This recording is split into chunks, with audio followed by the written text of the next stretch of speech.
ایک مرتبہ حضرت بایزید بسطامی رحمۃ اللہ علیہ کی بارگاہ میں چند لوگ حاضر ہوئے۔ عرض کرتے ہیں حضور بالا، آپ کے شہر میں ایک فاحشہ عورت نے ڈیرا ڈال دیا ہے۔ حضور، بدکاری کا سلسلہ شروع ہو چکا ہے، آپ اس کا انتظام کیجیے۔ حضرت بایزید بسطامی رحمۃ اللہ علیہ فرماتے ہیں، ٹھیک ہے، جاؤ، انشاءاللہ اس کا معقول انتظام کیا جائے گا۔ حضرت بایزید بسطامی رحمۃ اللہ علیہ کچھ ہی دیر کے بعد مصلی لیتے ہیں، لوٹا لیتے ہیں، لینے کے بعد اسی فاحشہ، اسی بدکار عورت کے مکان کے سامنے جا کر کے مصلی بچھا دیتے ہیں، نماز پڑھنا شروع کر دیتے ہیں، ذکر و اذکار کرنے لگتے ہیں۔ رات کا کافی حصہ گزر جاتا ہے، اس فاحشہ عورت کا کوئی بھی عاشق، اس فاحشہ عورت کا کوئی بھی چاہنے والا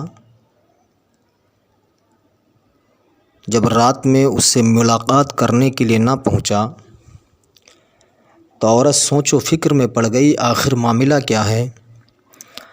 آج کوئی بھی میرا چاہنے والا، کوئی بھی میرا دیوانہ، کوئی بھی میرا فرزانہ ابھی تک ہم سے ملنے کے لیے کیوں نہیں آیا ہے؟ آدھی رات ہو چکی ہے، ابھی تک کوئی بھی میرا چاہنے والا آیا نہیں ہے۔ اس فاحشہ عورت نے اپنے نوکر کو بلایا، بلانے کے بعد کہتی ہے، اے میرے نوکر، جا معلوم کر کے آ، آخر آدھی رات کا حصہ گزر چکا ہے، ابھی تک کوئی بھی میرا چاہنے والا، کوئی میرا دیوانہ مجھ سے ملاقات کرنے کے لیے کیوں نہیں آیا ہے؟ اس فاحشہ عورت کا وہ نوکر گھر سے باہر نکلا تو اس نے کیا دیکھا کہ ایک اللہ والا زمین پر مصلی بچھا کر کے ذکر و اذکار کر رہا ہے، عبادت و ریاضت میں مصروف ہے۔ وہ نوکر جب یہ معاملہ دیکھتا ہے فوراً اندر گیا، جانے کے بعد عورت سے کہتا، عورت سن، مکان کے باہر ایک اللہ والا زمین پر مصلی بچھا کر کے ذکر و اذکار کر رہا ہے، اسی لیے کوئی تیرا چاہنے والا ابھی تک گھر نہیں آیا۔ اس فاحشہ عورت نے کہا، اے میرے نوکر، جا کر کے اس فقیر سے کہہ دے، اس اللہ والے سے جا کر کے کہہ دے، یہ مکان ایک فاحشہ عورت کا ہے، بدکار عورت کا مکان ہے، اگر اسے عبادت کرنا ہے تو مسجد میں چلا جائے، ذکر و اذکار کرنا ہے تو مسجد میں چلا جائے، عبادت و ریاضت کرنا ہے کہیں اچھی جگہ پہ چلا جائے، یہ تو ایک فاحشہ بدکار عورت کا مکان ہے۔ وہ نوکر آ کر کے اللہ کے ولی حضرت بایزید بسطامی رحمۃ اللہ علیہ سے کہتا، حضور، آپ جس جگہ پر مصلی بچھا کر کے نماز پڑھ رہے ہیں، یہ اس فاحشہ عورت کا مکان ہے جس نے اس شہر میں بدکاری کا دور، جس نے اس شہر میں بدکاریوں کو عام کر دیا ہے۔ حضور، پورے شہر میں اس عورت کا نام بدنام ہو چکا ہے۔ حضور، اگر آپ کو عبادت و ریاضت کرنا ہے تو آپ مسجد میں چلے جائیے، ذکر و اذکار کرنا ہے تو کہیں اچھی جگہ پہ چلے جائیے۔ حضرت بایزید بسطامی فرماتے ہیں، اے نوجوان سن، میں اس عورت سے ملاقات کرنا چاہتا ہوں۔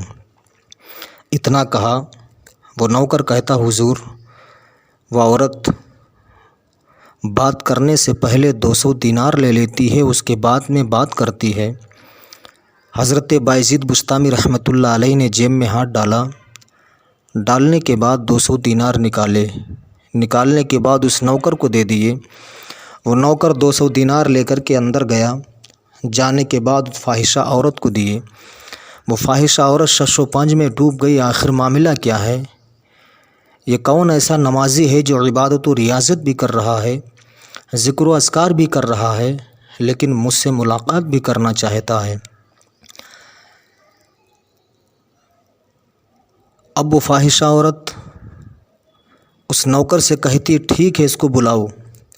حضرت بایزید بسطامی کے پاس نوکر آیا، آنے کے بعد کہتا حضور چلیے۔ حضرت بایزید بسطامی رحمۃ اللہ تعالی علیہ اس فاحشہ عورت کے پاس گئے۔ جانے کے بعد کہتے ہیں عورت یہ بتا تو کس بات کے پیسے لیتی ہے؟ اس نے کہا اب آپ نے مجھے 200 دینار دے دیے ہیں، میں آپ کی ہو گئی ہوں، آپ جو کہیں گے وہ کرنے کے لیے میں تیار ہوں۔ حضرت بایزید بسطامی رحمۃ اللہ علیہ فرماتے عورت سن، تو اسی وقت غسل کر۔ اس نے غسل کیا، کپڑوں کو تبدیل کیا۔ حضرت بایزید بسطامی رحمۃ اللہ علیہ اپنے دست مبارک سے زمین پر مصلی بچھا دیتے ہیں۔ بچھانے کے بعد کہتے عورت جو میں کہوں گا وہ تجھے کرنا ہوگا، اسی بات کے تو پیسے لیتی۔ اس نے کہا ٹھیک ہے۔ حضرت بایزید بسطامی رحمۃ اللہ علیہ نے اسے 2 رکعت نماز نفل کی نیت بتائی۔ وہ مصلی پر کھڑی ہوئی نیت کو باندھا، رکوع میں جاتی ہے، سر کو سجدے میں رکھا، سر کو سجدے میں رکھنا تھا۔ ادھر حضرت بایزید بسطامی رحمۃ اللہ علیہ رب کی بارگاہ میں اپنے ہاتھوں کو اٹھا کر دعا کرتے پروردگار اے مالک و مولا، تو جانتا ہے یہ فاحشہ عورت ہے، یہ ایک بدکار عورت ہے۔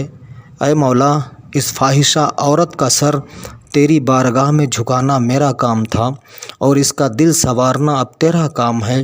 اتنا کہا، کہنے کے بعد جب وہ فاحشہ عورت نماز سے فارغ ہوئی، سر کو سجدے سے اٹھایا، اللہ رب العزت نے بدکار عورت کو حضرت بایزید بسطامی رحمۃ اللہ تعالی علیہ کی دعا سے اللہ نے اسے اپنی مقدس ولیہ بنا لی۔